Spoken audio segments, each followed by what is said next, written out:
Shabbat Shalom, hermanos. Bueno, de nuevo, hoy aquí estoy frente a ustedes, ya que me fue atribuida esta enseñanza de este día. El día de hoy nos toca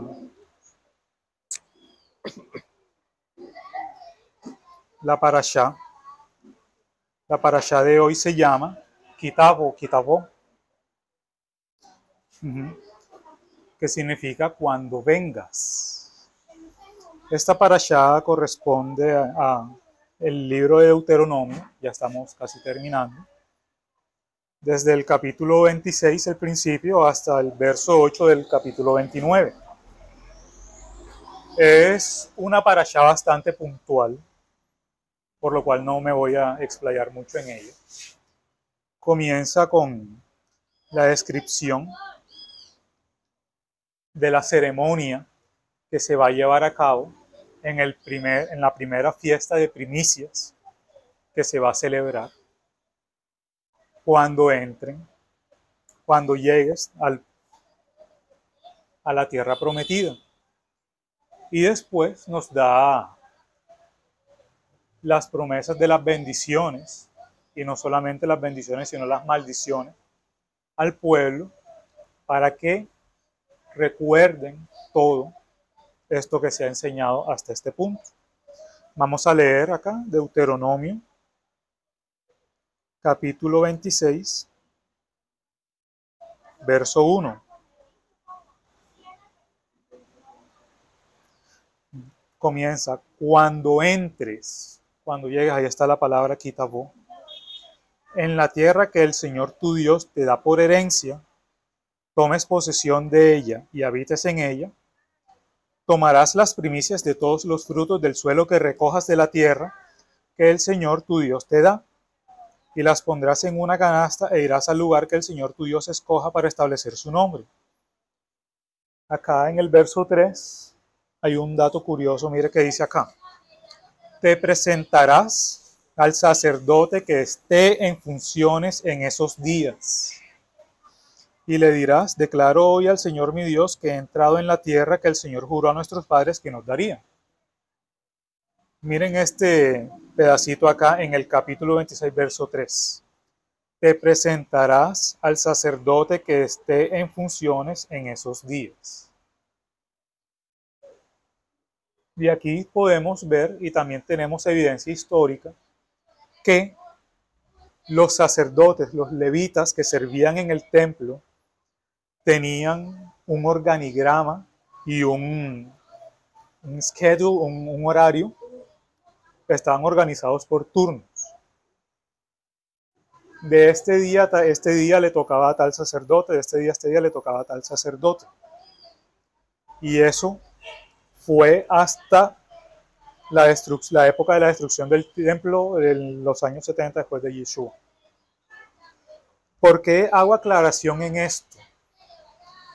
Porque debido a este dato que nos da aquí la Torá y debido a este horario,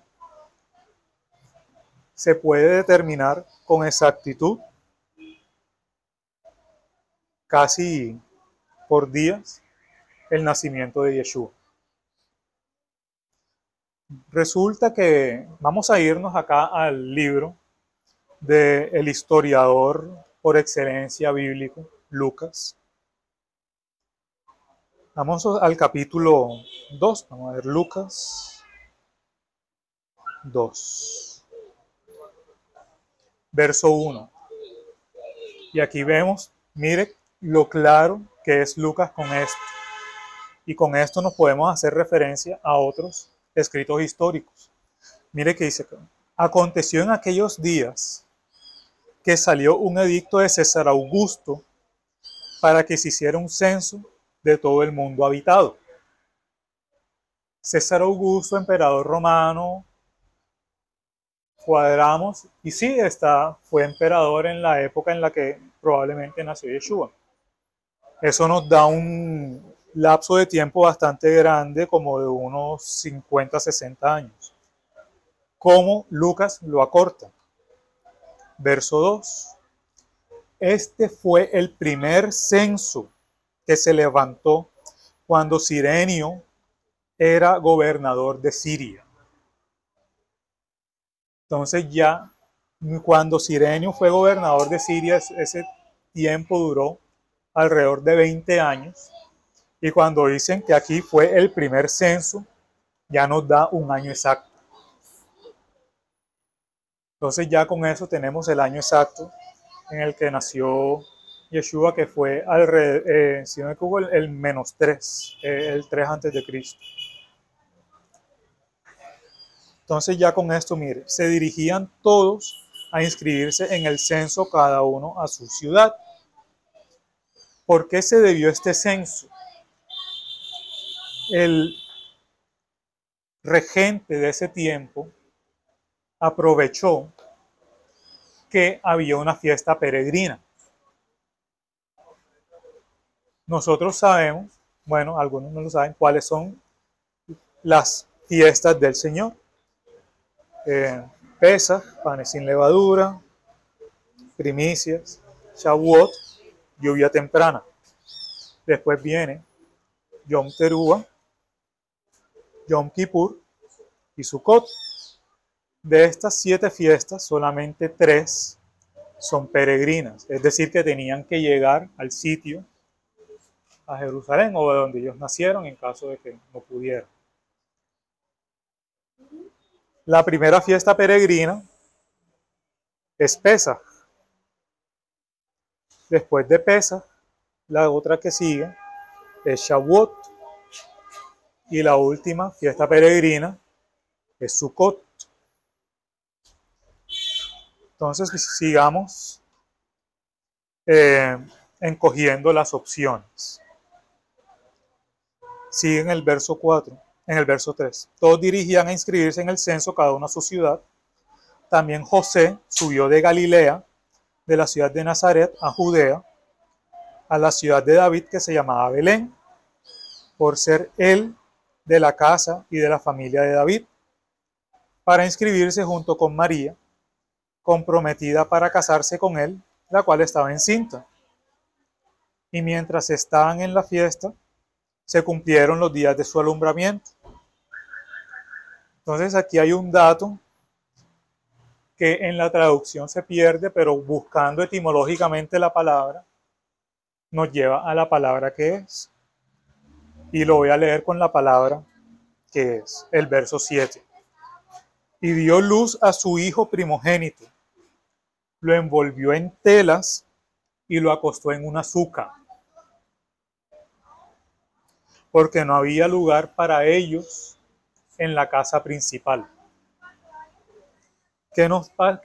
¿Cómo celebramos nosotros? ¿Cómo ordenó el Señor celebrar Sukkot? Habitarás en tiendas, construirás una suca en una tiendita, y esto será una fiesta peregrina, todo el mundo va a llegar a Jerusalén. Entonces, ¿qué pasó en este momento? Ellos llegaron antesito de que comenzara la fiesta, justamente probablemente el día antes. Recuerden que los días, ellos se deben medir de acuerdo al Señor, de 6 a 6. Ellos llegaron en la mañana del día en que comenzaba la fiesta. Entonces ya cuando llegó el comienzo de la fiesta, ya todos tenían su suca armada, y el primer día de Sukkot es un día solemne, y ellos buscaron un lugar donde dormir. Como es una fiesta peregrina, Jerusalén se vuelve una locura. Eso estaba súper lleno. No había alojamiento. Por eso no encontraban dónde quedarse. Ajá. No era que les tiraran las puertas en la cara como ponen en películas por ahí. De hecho, hay una película que me da mucha risa, que cuando el ángel le anuncia a María, se arrodilla y se santigua. Hay locuras así, pero bueno, uno debe escudriñar o guardar lo bueno, sacar lo malo. Pero una cuestión es que en esta película sí mostraron que fue en esta fiesta de Sukkot. Bueno, sigamos en la narración.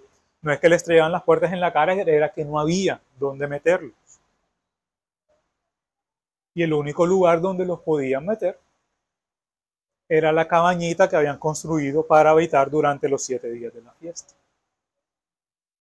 Entonces, ya estando ellos en la cabañita, es que vienen los dolores. Y otra aclaración que viene acá. Miren en el verso 8. En la misma región había pastores que estaban en el campo cuidando sus rebaños durante las vigilias de la noche. Y aquí ya acortamos esto a Sukkot. ¿Por qué no pudo ser Pesaj? Porque Pesaj es terminando invierno, comenzando primavera. El clima en la noche es muy frío.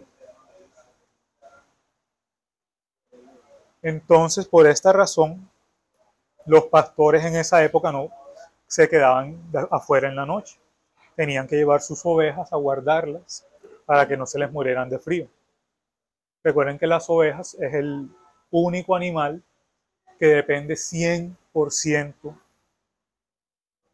de la manutención humana. Depende de un pastor. Las ovejas son como uno. Por eso es que el Señor nos llama un rebaño, porque somos como ovejas, somos tontos. Necesitan una guía, y la oveja, si uno no le dice nada, se queda ahí. No come, se queda ahí, ni siquiera se acuesta a dormir, se duerme de pie porque no uno. Y se llena, la lana se les vuelve una cuestión, y algunas se han muerto por el peso de la lana, porque se olvidan de ella. Y así el pastor necesita guiar a las ovejas. Por eso es que el Señor nos compara con ovejas. El pastor tenía que llevar a las ovejas a refugiarse en esa época de terminando invierno, comenzando primavera. En cambio, en esta época es terminando verano y comenzando otoño. El clima de noche es llevadero, no, ni tan frío ni tan caluroso, es excelente para pastar afuera con ovejas en la noche. Entonces ya con esto lo tenemos para esta misma época. Y otro dato curioso con respecto a este nacimiento es el más importante, la profecía que el Señor nos da, que Él iba literalmente a hacer tabernáculo con nosotros. Y habitaré entre ustedes, en hebreo dice, haré tabernáculo con vosotros. Ajá. Haré mi casa entre ustedes, un azúcar. Y miren cómo esto se conecta y demuestra que el nacimiento de Yeshua fue en Sukkot. No tenemos que pelear, es solamente hechos históricos, datos históricos. También se puede sacar la fecha exacta, que en verdad no es. Señora.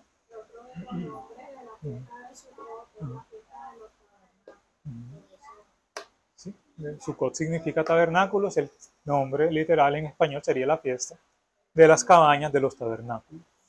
Miren qué bonito cómo se conecta todo esto. Bueno, sigamos entonces acá con la parashá. Volvámonos a Deuteronomio. Lo que sigue es la descripción del rito de esta fiesta de primicias,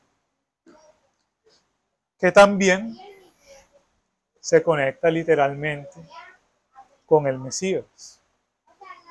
Ya lo hemos hablado y es excelente recordarlo, porque Yeshua es la primicia de los renacidos.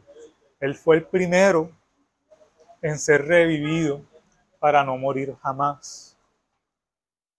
Entonces, ¿cómo era la cuestión con la fiesta de primicias? Ellos recogían todos estos frutos, los llevaban al sacerdote, el sacerdote los revisaba y daba su aprobación para decir que esta era una buena cosecha.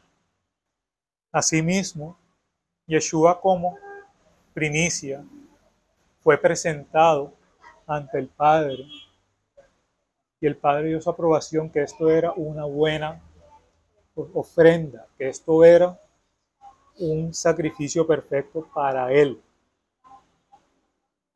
Y como de la primicia se refleja toda la cosecha, eso muestra que todos los creyentes que aceptan a Yeshua en su corazón, que guardan los estatutos y siguen los mandamientos de la Torá, bueno, lo intentamos porque el único que lo pudo hacer a la perfección fue Yeshua, pero hasta que Él nos renueve y nos construya en un cuerpo inmortal, ahí ya vamos a ser aceptos como la cosecha proveniente de esa primicia. Miren, el Señor nos da todas estas señales en las fiestas. Y nosotros tenemos que llevarle este mensaje a nuestros congéneres creyentes, a nuestros amigos creyentes. Otras congregaciones probablemente tienen esto claro, pero no lo enseñan. Eso es como, dice el Señor, es como tener la lámpara para alumbrar y la metes debajo de la mesa. Toda persona que comienza en una congregación tiene que saber este mensaje del Señor, cómo se conecta todo, y esto refuerza nuestra fe en Él. No podemos, hermanos, dejar que esa fe no se refuerce. Algunos de nosotros llevamos años en esta congregación y probablemente en nuestro caso este mensaje no lo recibimos de inmediato. Lo fuimos descubriendo al pasar de los años estudiando la Escritura. Y así, al pasar de los años, fuimos ganando este gozo de estar en el Señor. Y qué hermoso es a una persona que recién está llegando a la congregación, vea esto y se goce más en el Señor. Y así los tenemos a todos acá, reunidos, alegrándonos en recibir este mensaje. Y de nuevo, agarrando lo bueno, escudriñando lo malo. No podemos decir que otras congregaciones tienen mensajes fuera de lo que está en la Torá. Solamente tenemos que revisar como base cuáles son sus principios, los principios de la sana doctrina. La deidad de Yeshua, la resurrección, y ya después todo viene por añadidura. Ya hay algunos que, bueno, nosotros por nuestro carácter mesiánico sabemos y decimos que y proclamamos el Shema. El Señor es uno. El Señor es nuestro Dios. El Señor uno es. Y he visto que algunos hermanos son, ¿cómo es? Trinitarios, creo que se llaman, que creen en las tres personas de Dios. Bueno, el Señor, la Biblia menciona las tres manifestaciones de Dios, pero no es que sean tres entes aparte. Es una sola persona, son manifestaciones del Señor.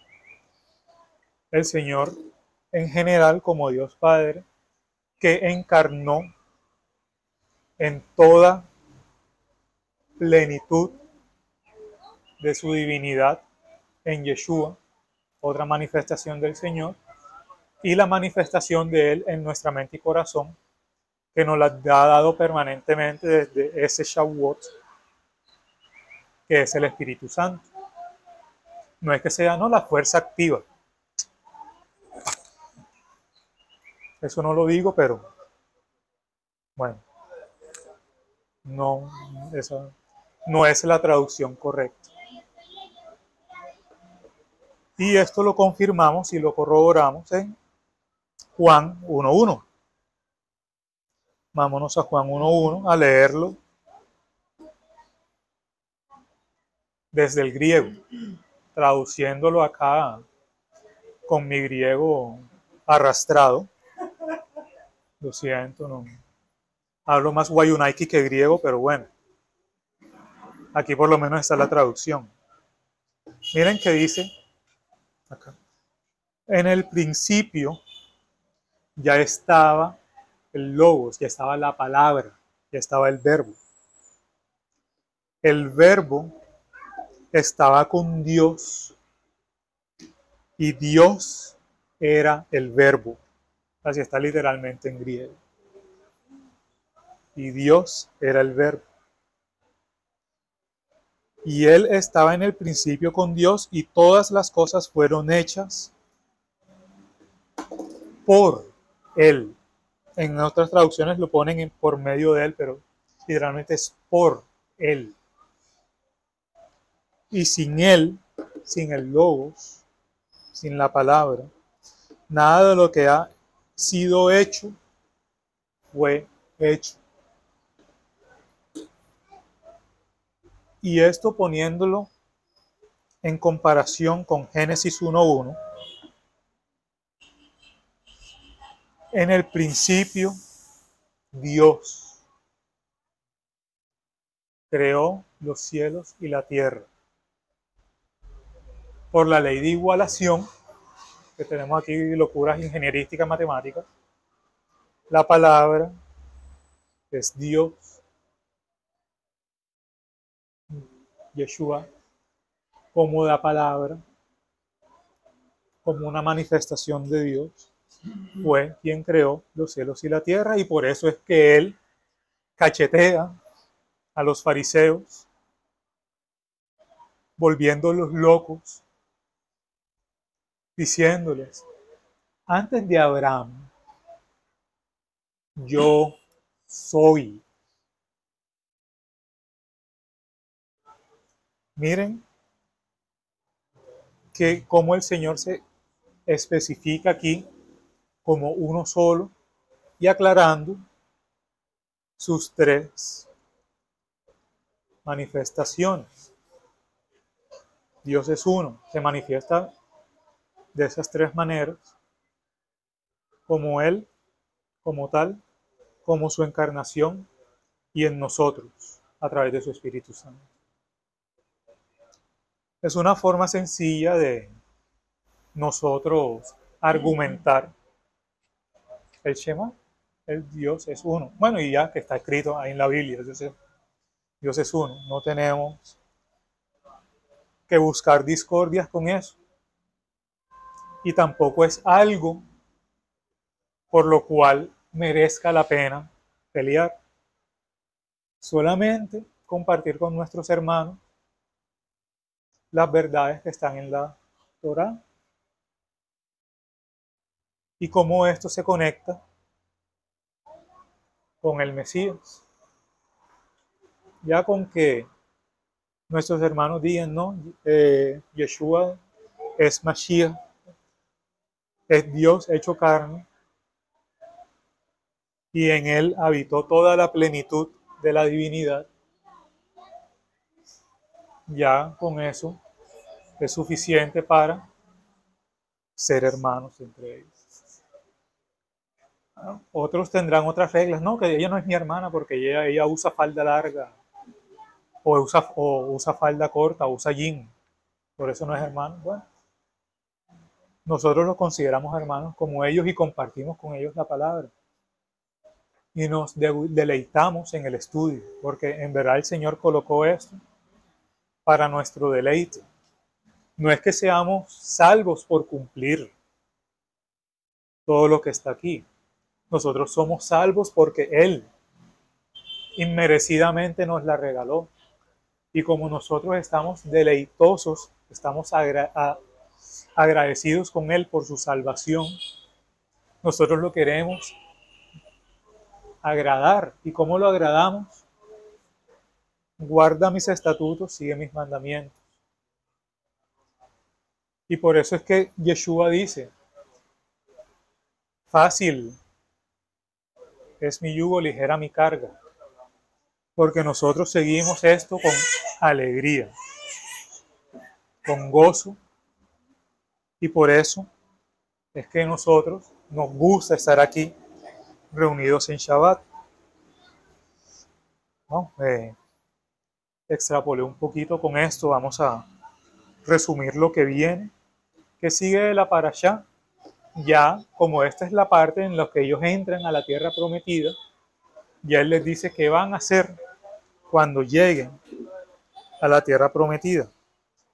Miren qué pasa, Él les da la orden que recuerden qué les puede pasar si lo obedecen. Si no lo obedecen, aquí es donde el Señor, bueno, antes de eso nos recuerda qué es y para qué es el diezmo. No queremos ahondar mucho en eso porque ya tenemos claro que el diezmo es para la viuda, para el necesitado, el huérfano, el extranjero en necesidad, y también aquí ponen claro que es para el levita. ¿Cómo así? Para el sacerdote que vive de la palabra del Señor. No, por eso es que nosotros no vemos mal en otras congregaciones que el pastor está dedicado 100% a la enseñanza de la palabra, y ese pastor, por decreto bíblico que se lee aquí, tiene todo el derecho a vivir de lo que se da para el mantenimiento en los diezmos. Bueno, sigamos, lo siento. Bueno, después nos da unas leyes que el que siga, el que guarde la ley fielmente en su corazón y con todo su ser, el Señor les dará bendiciones. Vamos a leerlas acá de rapidez en Deuteronomio 27. Vamos a ver. Miren, Moisés y los ancianos de Israel dieron orden al pueblo y dijeron, guarden todos los mandamientos que les ordenó hoy. Saltemos a el 4, así cuando pases el Jordán. Aquí les da una orden que cuando pasen el Jordán levanten un altar de piedras. En este altar de piedras, estas piedras iban a llevar grabada todas estas leyes que el Señor nos dio. Y esto de nuevo para recordarnos que esta tierra le pertenece al pueblo de Israel. Esta tierra le pertenece al Señor. Y el Señor en su infinita bondad se la permitió a Israel para que le habitara. ¿Y qué pasó cuando Israel comenzó a desobedecer al Señor? El Señor los sacó de ahí. Entonces, de nuevo, tengamos en cuenta, esta tierra no es del pueblo de Israel, esta tierra es del Señor. Ahí podemos tener otras discusiones políticas, pero ya tenemos en claro de quién es la propiedad de esa tierra. Brinquemos al 14. Aquí los levitas van a responder con estas bendiciones. El Señor, bueno, estas maldiciones el Señor maldice. Lo primero que maldice el Señor, que el pecado de nuevo, y reitero, el que el Señor más odia es la idolatría, y aquí de nuevo Él lo recalca. Maldito el hombre que haga ídolo o imagen de fundición. Esto es abominación al Señor, obra de manos del artífice, y la erige en secreto. Sigue maldiciendo, maldito el hombre que desprecie a su padre o a su madre. Maldito el que cambie el lindero de su vecino, la propiedad privada. No es que, ay, me voy a correr un poquito, pues, que se expropie, no. Esto es el que tiene que ser, con sus medidas tal y como está establecido en la ley de nosotros. De hecho, además de ser un pecado gravísimo, es delito. Y un delito grave es carcelable. Ajá. Maldito el que haga errar al ciego en el camino. Y esto también, que si tenemos a un hermano que el Señor lo sacó del camino del alcohol y le vas a brindar una cerveza. No, eso es ponerle tropiezo al ciego. Maldito el que pervierta el derecho del extranjero, del huérfano y de la viuda. El derecho de ellos es habitar con nosotros y poder recibir ayuda de nuestras ofrendas y diezmos. Maldito el que se eche con la mujer de su padre porque ha descubierto lo que es de su padre. Y esto en la actualidad se ve a tutiplén. Y miren que hasta en los tiempos de Pablo pasaba esto. Y Pablo ve esto abominable y miren que hasta se lo celebran. ¿Cómo les ocurre? Y esta carta a los romanos es... Disculpa, esto está en Corintios. En Corintios. Ajá. Que siniestro. Imaginen eso que se ve mal afuera en el mundo, dentro de la iglesia, cómo va. Y aquí el Señor de nuevo, aquí lo reitera. Maldito el que hiera a su vecino secretamente, el que acepte soborno para quitar la vida a un inocente, y el que no confirme las palabras de esta ley para ponerlas por obra. Todo lo que está aquí hay que cumplirlo. Hay cosas que no podemos cumplir porque son específicamente para ciertos grupos, ¿eh? Las leyes para los levitas, las leyes para las mujeres. Entonces, pero todo lo que está aquí, no es que como algunos por allá dicen, no, es que el Señor abrogó toda esa ley, el Antiguo Testamento ya no vale. Bueno, entonces vamos a matar a todo el mundo porque ya el Antiguo Testamento no vale. Si alguien dice, no, no creo en Dios, métele un tiro. Y el Señor te bendecirá por eso. Entonces, no. El Señor dice, no matarás solamente en el caso que tu vida peligre. Ayer, hoy, siempre, no se cambiará ni una jota ni una tilde de lo que está escrito, porque y lo cantan, cielo y tierra pasará, mas mi palabra no pasará.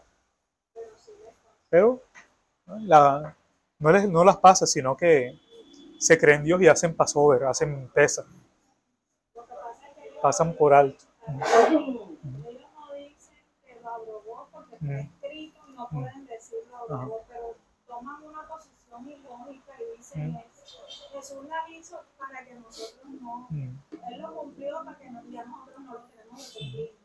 Bueno. No entiendo bien cómo va a poner un ejemplo para que nosotros no lo sigamos. Sí.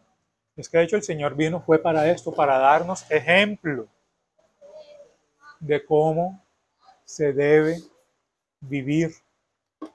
Por eso, siempre, y esto lo he visto en muchas congregaciones y me gusta, cuando uno está en momento de duda, lo primero que tiene que pensar es qué haría Yeshua en esta situación para seguir de acuerdo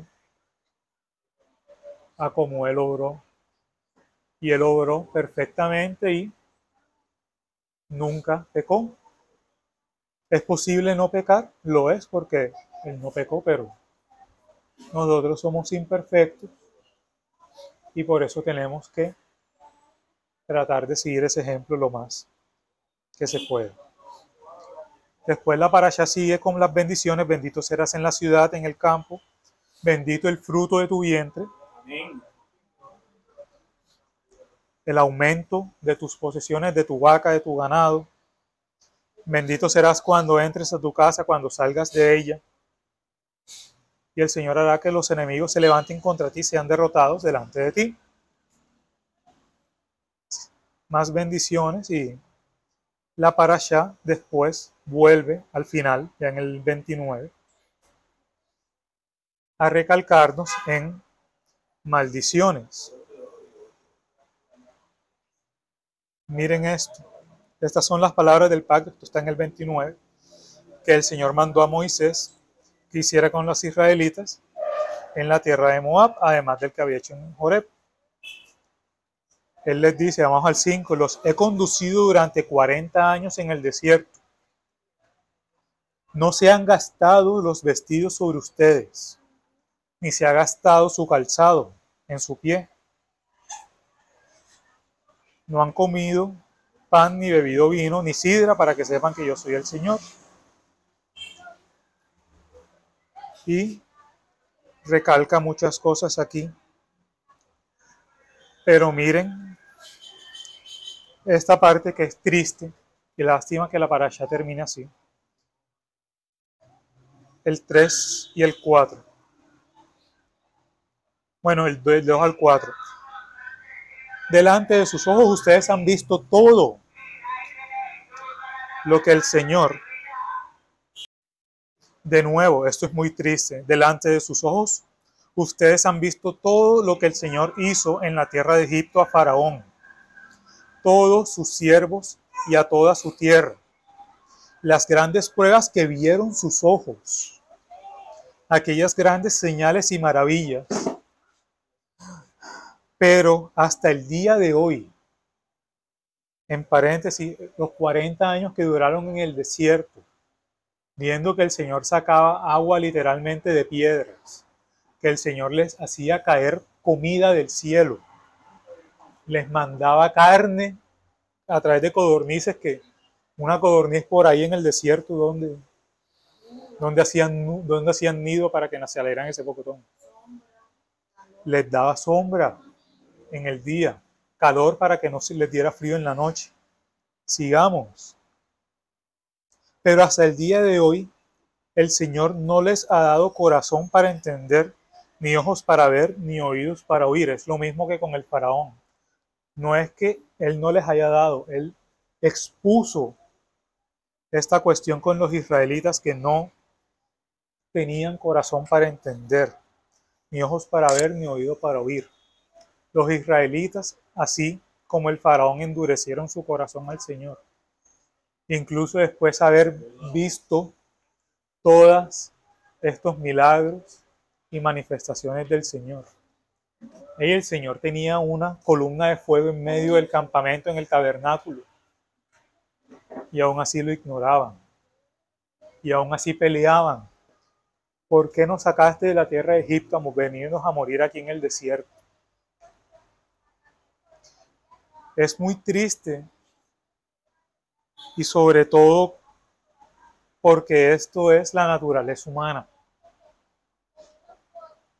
Por nuestra imperfección, siempre hay algún punto en que tratamos o dudamos del Señor.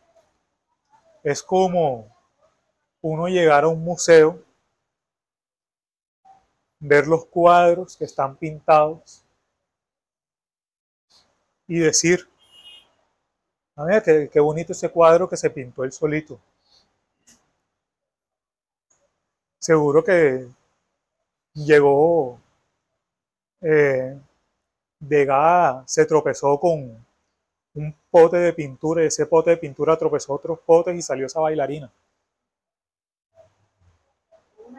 Ajá. Sí, entonces, miren, el firmamento manifiesta la obra de sus manos. Solo con eso nosotros tenemos que verlo y reconocer. Toda esta creación es obra de un gran artista. Y aún así, la naturaleza o el enemigo nos ciega para evitar ver esto. Y aunque el enemigo le quite esa venda, no hay peor ciego que el que no quiere ver. Es difícil, hermanos, pero vamos a ir exponiendo esto ante el mundo y el mundo va a decir, no, pero es que me cuadra más el Big Bang, que un átomo se le dio por explotar y ahora creó el universo y está en expansión. Bueno, las cuestiones de cómo el Señor crea las cosas, allá Él. Y otro punto para finalizar es algo que mi esposa me hizo caer en cuenta. Para los que no les gusta pelear con respecto a la creación. No, como así que el mundo nada más tiene 6.000 y pico de años. No, mira que hay evidencia que muestra que piedras que tienen 2, 3 millones de años. Bueno, primero el carbono 14 no es muy exacto que digamos, pero por lo que vemos que es exacto. Vamos a hacer un ejemplo. Señora, cuando la creación menciona que Dios hizo de la tierra al hombre, ¿hizo Adán un bebé?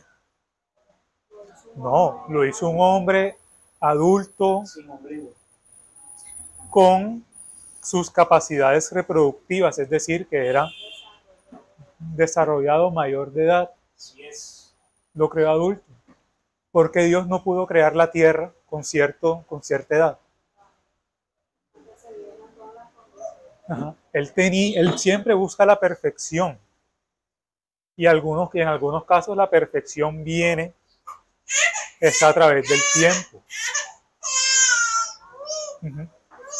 ¿Qué tal si el Señor hubiera creado la tierra así después de recién formado el sol? Esta cuestión, y ahí pusiera al hombre. Lo levanta y se quema enseguida por el pocotón de la... No, eso requiere su tiempo. Ajá. Él tenía que organizar y por eso todo el proceso de creación va en un orden. Primero hizo que se manifestara la luz ya estaba, él solamente la mostró porque él era la luz. La separó de las tinieblas, ya después separó, y me gusta esto como está en Génesis. Bueno, no le voy a dar mucho spoiler porque probablemente me toque a mí Bereshit. Segundo día, dijo Dios, hay expansión en medio de las aguas y separe las aguas de las aguas. ¿Cómo así?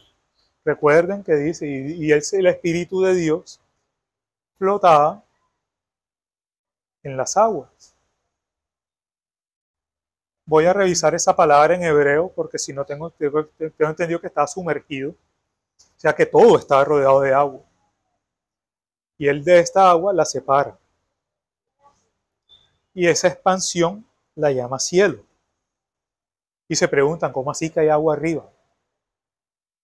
Ay, ¿de qué son las nubes? Las nubes no es vapor de agua. Las nubes son gotitas de agua que por la presión atmosférica que hay arriba están separaditas. ¿Uno cómo se da cuenta de eso? Cuando la presión atmosférica en este lado abajo es similar a lo que está allá arriba, se forma algo que se llama neblina. Metan la mano en la neblina y hagan así. Eso es agua. Ajá. Y todo eso, el agua en el universo, es abundante. Y miren cómo toda esta cuestión el Señor no la quiere explicar, pero la ciencia misma explica al Señor. Y por eso, hermanos, agradezcamos a Dios por esta infinita sabiduría que Él tiene y que nos va brindando poco a poco para que lo entendamos.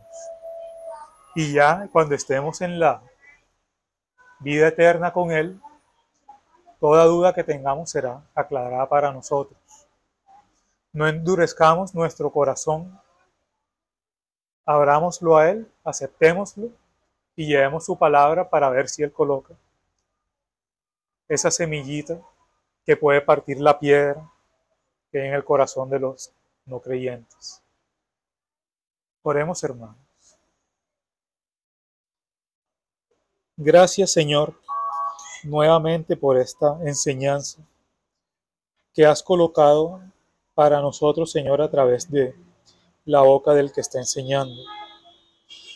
Te agradecemos, Señor, por iluminarnos con tu luz, ya que tú, Señor, eres la luz eterna que existe desde antes del inicio de los tiempos. Ya que tú, Señor, eres eterno y no cabe en nuestra mente la magnificencia de tu ser. Permítenos, Señor, comprenderte más y habitar junto a ti en el mundo venidero, para que, Señor, toda esta sabiduría que tú posees sea transmitida a nosotros y podamos, Señor, vivir eternamente a tu lado, ya que harás tabernáculo con nosotros por siempre y para siempre. Te pedimos esto en el nombre de tu Hijo amado, Yeshua HaMashiach. Amén.